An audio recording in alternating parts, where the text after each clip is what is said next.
Hi అండి, నేను మీ Vasavi Acharya. Welcome to social post and welcome to V cube solutions. మీకు పైథాన్ నేర్చుకోవాలని ఉందా? పైథాన్ మీద కెరియర్ ని బిల్డ్ చేసుకోవాలని ఉందా? కానీ ఎక్కడ ట్రైనింగ్ తీసుకోవాలి అని తెలియట్లేదా?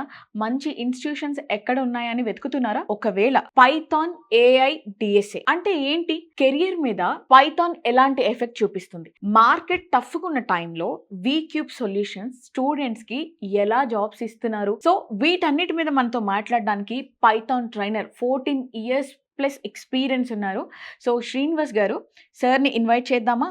సార్, అసలు పైథాన్ అంటే ఏంటి? అది ఏఐ అండ్ డిఎస్ఏతో ఎలా కంపేర్ చేయొచ్చు? అసలు ఎలా వర్క్ అవుతుంది? Very good madam. సో యాక్చువల్గా ఈ Python full stack with AI integration course main objective ఏంటంటే, ఇప్పుడు అంత క్రితం ప్రీవియస్ డేస్లో ఎలా ఉండేదంటే పైథాన్ సపరేట్గా నేర్చుకుంటే జాబ్ వచ్చేది, లేకపోతే డిఎస్ఏ సపరేట్గా నేర్చుకుంటే జాబ్ వచ్చేది, డేటాబేస్ సపరేట్గా నేర్చుకున్న జాబ్ వచ్చేది. ఇప్పుడున్న ప్రజెంట్ ట్రెండ్స్ వల్ల ఏమైపోయిందంటే ఏ ఒక్కటో నేర్చుకుంటే జాబ్ రావట్లేదు ఫస్ట్.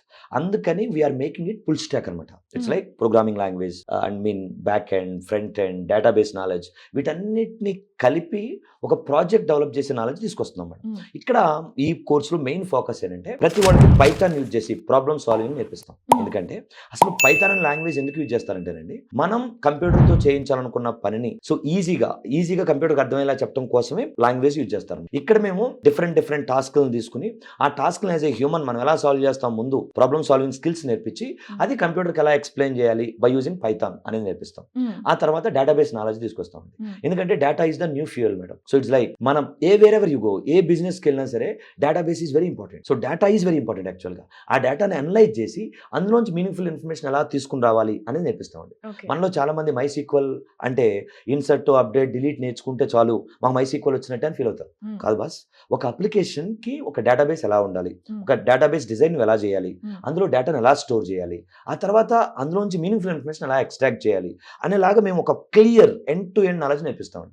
ఆ తర్వాత ఫ్రంట్ ఎండ్కి వచ్చేసరికి HTML5 CSS3 నేర్పిస్తాం. ఈ HTML5 CSS3 ఎందుకంటే బ్యూటిఫుల్ గా వెబ్ పేజెస్ ని డిజైన్ చేయడానికి. సో అక్కడ బూట్ స్ట్రాప్ కూడా నేర్పిస్తాం. Bootstrap is for making our life easy madam. CSS మనం ఓన్ గా రాయకుండా బూట్ స్ట్రాప్ వాళ్ళు ప్రీ డిఫైన్డ్ స్టైల్స్ ఇచ్చేసారు, వాటిని ఎలా యూజ్ చేసుకోవాలో నేర్పిస్తాం. తర్వాత జావా స్క్రిప్ట్ అనేది ఏంటంటే ఒక వెబ్ పేజ్ ని మీరు HTML CSS తో డెవలప్ చేస్తే that is static web page అనమాట. If you want to make it dynamic, అది వర్కింగ్ చేయాలంటే జావా స్క్రిప్ట్ కావాలి. జావా స్క్రిప్ట్ అనేది కూడా బిగ్ ప్రోగ్రామింగ్ లాంగ్వేజ్ అండి. ఈ Python full stack with AI integration course లో జావా స్క్రిప్ట్ నేను చాలా స్ట్రాంగ్ గా నేర్పిస్తాను. అండ్ దీంతో పాటు జావా స్క్రిప్ట్ తర్వాత రియాక్ట్ జేఎస్ నేర్పిస్తానండి. React JS is the most trending course nowadays. ఎందుకంటే సింగిల్ పేజ్ అప్లికేషన్ క్రియేట్ చేయాలంటే రియాక్ట్ జేఎస్ కావాలి. సింగిల్ పేజ్ అప్లికేషన్ అంటే మళ్ళీ డౌట్ వస్తుంది. మామూలుగా ట్రెడిషనల్ వెబ్ డెవలప్మెంట్ లో మీరు ఒక రిక్వెస్ట్ పంపిస్తే సర్వర్ మళ్ళీ న్యూ పేజ్ పంపిస్తుంది, మళ్ళీ రిక్వెస్ట్ పంపిస్తే మళ్ళీ న్యూ పేజ్ పంపిస్తుంది. దాన్ని మల్టీ పేజ్ అప్లికేషన్ అంటారు. దానివల్ల టైం ఎక్కువ కన్జ్యూమ్ అవుతుంది. అందుకనే రియాక్ట్ ఏం చేస్తుందంటే instead of sending the new response every time, ఒక పార్ట్ ఏదైతే మీరు వెబ్ పేజ్ లో ఒక పార్ట్ ని చేంజ్ చేస్తున్నారో ఆ పార్ట్ మాత్రమే చేంజ్ అయ్యేలా చేస్తుంది. దాన్ని సింగిల్ పేజ్ అప్లికేషన్ అంటారు. ఇప్పుడు అది ట్రెండింగ్. మీరు యూజ్ చేసే ఇన్స్టాగ్రామ్ అయినా, లేకపోతే ఫేస్బుక్ అయినా, లేకపోతే జీమెయిల్ అయినా, ఇవన్నీ కూడా సింగిల్ పేజ్ అప్లికేషన్స్ అనమాట. సింగిల్ పేజ్ అప్లికేషన్ ఎలా క్రియేట్ చేయాలో నేను నేర్పిస్తాను క్లియర్ గా. ప్రతి ఎండ్ టు ఎండ్ టీచ్ చేస్తాను. And Django is the beautiful framework. మీరు అబ్జర్వ్ చేస్తే ఇన్స్టాగ్రామ్ ఇనిషియల్ గా డెవలప్ అయింది జాంగోతోనే. సో జాంగో ఫుల్ ఫ్లెడ్జ్డ్ గా నేర్పించి అండ్ అందులో API డెవలప్మెంట్ నేర్పిస్తాను. API డెవలప్మెంట్ లేకుండా ఇప్పుడు రియల్ డెవలప్మెంట్ లేదు. అప్లికేషన్ ప్రోగ్రామింగ్ ఇంటర్ఫేస్ అంటారు. అంటే ఒక అప్లికేషన్ ఇంకో అప్లికేషన్ తో ఇంటరాక్ట్ అవ్వాలి అంటే APIs కావాలి, గ్యారంటీ. APIs నేర్పిస్తాం. తర్వాత ఏ ఇంటిగ్రేషన్ చేసాం ఈ కోర్సులోకి. ఏ ఇంటిగ్రేషన్ ఎందుకంటే ఇప్పుడు మీకు back end will be taken care by Python, Django, database చూసుకుంటుంది. Front end will be taken care by HTML, CSS, JavaScript. అంతా బాగుంది. ఒక అప్లికేషన్ క్రియేట్ చేయగలం, కానీ అప్లికేషన్ కి స్మార్ట్నెస్ ఇవ్వాలి. స్మార్ట్నెస్ అంటే ఇప్పుడు మీరు అబ్జర్వ్ చేయండి, ఇప్పుడు మనం అమెజాన్ లో ఏదైనా ఐటమ్ కొన్నాం అనుకోండి, ఐటమ్ కి ఈ పెయిర్ ఐటమ్ ఇది కొన్నారు వేరే వాళ్ళు అని చెప్పి మనకు సజెషన్ వచ్చేస్తుంది. ఎలా వస్తుంది? అప్పుడప్పుడు నెట్ఫ్లిక్స్ అప్లికేషన్ తీసుకున్నాం అనుకోండి, నెట్ఫ్లిక్స్ OTT ప్లాట్ఫామ్ తీసుకున్నాం అనుకోండి, నీకు ఇష్టమైన మూవీ ఇక్కడ రిలీజ్ అయింది అని చెప్తుంది. మనకి ఇష్టమైన మూవీ ఇదే అని వాడికి తెలిసింది. ఇవన్నీ smart suggestions madam. It is all happening because of AI. So ఇక్కడ మెషిన్ లెర్నింగ్ అనే ఒక బ్యూటిఫుల్ థింగ్ ఉందండి. Machine learning is the heart of AI. నేను ఇక్కడ మెషిన్ లెర్నింగ్ నేర్పిస్తాను. మెషిన్ లెర్నింగ్ లో అసలు సూపర్వైజర్ లెర్నింగ్ అంటే ఏంటి, అన్సూపర్వైజర్ లెర్నింగ్ అంటే ఏంటి, అసలు మోడల్స్ ఎలా క్రియేట్ చేయాలి, ఆ మోడల్స్ ని ఎలా డిప్లాయ్ చేయాలి, ఆ డిప్లాయ్ చేసిన మోడల్ ని రియాక్ట్ లో ఎలా యూజ్ చేసుకోవాలి, రియాక్ట్ లో యూజ్ చేసుకోవాలంటే ఈ మోడల్ కి ఒక API క్రియేట్ చేయాలి, ఆ API ని తీసుకెళ్లి రియాక్ట్ లో యూజ్ చేసుకోవాలి. ఇలా ఒక clear flow, end to end flow నేర్పిస్తాను madam. And coming to the DSA అంటే మేడం, ఇట్స్ వెరీ ఇంపార్టెంట్.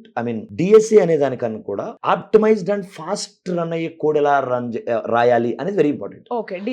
అవును మేడం. సో ఇక్కడ మీరు అర్థం చేసుకుంటే ఒక ప్రోగ్రామ్ రాసాం, ఆ ప్రోగ్రామ్ ఒక గంట రన్ అయ్యి ఒక చిన్న అవుట్పుట్ ఇస్తే దెర్ ఇస్ నో పాయింట్. అదే ప్రోగ్రామ్ 2 seconds లో కంప్లీట్ అయ్యి ఒక మంచి రిజల్ట్ ఇచ్చింది అనుకోండి, then everyone will attract with that. And మనకు రేపొద్దున వర్క్ ప్లేస్లో కానీ లేదా మన కంపెనీలో కానీ నువ్వు అలాంటి ఫాస్ట్గా రన్ అయ్యే కోడ్ రాస్తే మనకి ప్రియారిటీ ఎక్కువ ఉంటుంది. ఓకే. సో అది ఎలా రాయాలని నేర్పిస్తాను మేడం. ఇక్కడ నేను బ్లైండ్గా ఫాలో అయ్యే కొన్ని థింగ్స్, బ్రూట్ ఫోర్స్ అంటే ఏంటి, ఆప్టిమైజేషన్ టెక్నిక్స్ అంటే ఏంటి, బ్రూట్ ఫోర్స్లో నువ్వు కోడ్ రాస్తే ఎలా రాస్తావు, దాన్ని ఎలా ఆప్టిమైజ్ చేస్తావు అనేది నేర్పిస్తా. ఇక్కడ డిఎస్ఏలో కొన్ని మెయిన్ అల్గారిథమ్స్ తీసుకుని అల్గారిథమ్స్ నువ్వు ఎలా అర్థం చేసుకోవాలి, ఆ అల్గారిథమ్స్ని ఏ ప్రాబ్లమ్ని సాల్వ్ చేయడానికి యూజ్ చేయాలి అనేది నేర్పిస్తాను. ఇలా మొత్తం ఈ Python full stack with AI integration కోర్స్లో కంప్లీట్గా పైథాన్ నేర్పిస్తా. నా మెయిన్ ఫోకస్ మొత్తం ప్రాబ్లమ్ సాల్వింగ్ మీద పెడతా. డేటాబేస్ కంప్లీట్గా నేర్పిస్తా MySQL. నా మెయిన్ ఫోకస్ మొత్తం డేటా అనాలిసిస్ మీద పెడతా. అండ్ కంప్లీట్గా HTML, CSS, JavaScript, React, Django, API నేర్పిస్తా. నా కంప్లీట్ ఫోకస్ మొత్తం వెబ్ డెవలప్మెంట్ మీద పెడతా. ఏ ఇంటిగ్రేషన్ నేర్పిస్తా. నా ఫోకస్ మొత్తం ఎలా ఇంటిగ్రేట్ చేయాలి మన అప్లికేషన్ లోకి, కొన్ని ఏ టూల్స్ ఎలా యూజ్ చేయాలో నేర్పిస్తా. అండ్ DSA నేర్పిస్తా. అక్కడ కంప్లీట్ గా ఫాస్ట్ అండ్ ఎఫిషియెంట్ కోడ్ ఎలా రాయాలో నేర్పిస్తాను మేడం. ఇదంతా ఒక ఫుల్ ప్యాకేజ్ మేడం. ఇక్కడ పైథాన్ ఫుల్ స్టాక్ అనేది ఒక పేరు కానీ మేము ఓన్లీ పైథాన్ మీద కాన్సన్ట్రేట్ చేయట్లా. మా మెయిన్ ఆబ్జెక్టివ్ మా దగ్గర జాయిన్ అయిన స్టూడెంట్ కి మల్టిపుల్ ఆపర్చునిటీస్ క్రియేట్ చేసి, లైక్ నువ్వు ప్రాబ్లమ్ సాల్వింగ్ వస్తే పైథాన్తో జాబ్ తెచ్చుకోవచ్చు, డేటా అనాలిసిస్ వస్తే సో డేటా అనలిటిక్స్లో నువ్వు జాబ్ తెచ్చుకోవచ్చు, కంప్లీట్ వెబ్ డెవలప్మెంట్ ఉంటే నేను కంప్లీట్ వెబ్ డెవలప్మెంట్ నేర్పిస్తున్నాను కాబట్టి అది నువ్వు స్ట్రాంగ్గా నేర్చుకుంటే వెబ్ డెవలపర్గా నువ్వు వెళ్ళొచ్చు. ఈ మొత్తం కలిపి ఫుల్ స్టాక్ డెవలపర్గా నువ్వు వెళ్ళొచ్చు. ఇలా మల్టిపుల్ కెరియర్ ఆపర్చునిటీస్ క్రియేట్ చేయటమే నా objective of this course. So ఇప్పుడు మీరు ఫ్రెషర్స్ కి వాళ్ళకి ఎలాగో తెలియదు కాబట్టి ఇవన్నీ ట్రైనింగ్ ఇస్తారు సార్. చాలా మంది గ్రాడ్యుయేషన్ అయిపోయి మళ్ళీ జాబ్ చేసి ఎక్స్పీరియన్స్డ్ క్యాండిడేట్స్ కూడా రావాలి అని అనుకుంటారు. అంటే ఎక్స్పీరియన్స్ ఉంది అన్నప్పుడు కొంచెం వాళ్ళకి ఇవన్నీ తెలిసే ఉంటాయి. వాళ్ళకి ఎలా ట్రైన్ చేస్తున్నారు? True madam. యాక్చువల్గా నేను ఇండస్ట్రీలో చాలా ఇయర్స్ వర్క్ చేశాను కాబట్టి నాకు అర్థమైంది ఏంటంటే మేడం, ఇండస్ట్రీలో మీరు ఏ ప్రాజెక్ట్లో వర్క్ చేసినా కొన్ని సర్టెన్ నెంబర్ ఆఫ్ కాన్సెప్ట్స్ ఉంటాయి మేడం. ఆ కాన్సెప్ట్ చుట్టూరే తిరుగుతూ ఉంటాం.